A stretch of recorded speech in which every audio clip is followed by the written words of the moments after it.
Baru-baru ini, ramai di media sosial tentang seorang kakek beragama Islam di Minahasa Selatan, Sulawesi Utara. Kakek bernama Robo Lahma, 71, itu memberikan tanahnya untuk gereja. Ia merupakan warga desa Arakan, Kecamatan Tatapan, Minahasa Selatan.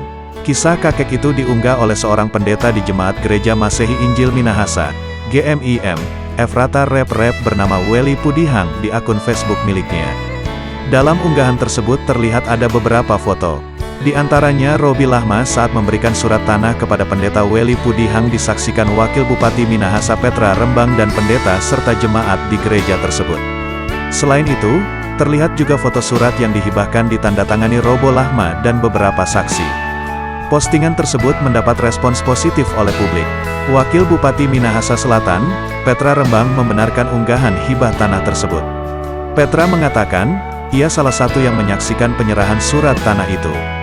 Betul, saat itu saya yang memimpin ibadah sekaligus menyaksikan penyerahan surat tanah, kata Petra saat dihubungi Kompas.com, Sabtu, tanggal 4 Desember tahun 2021.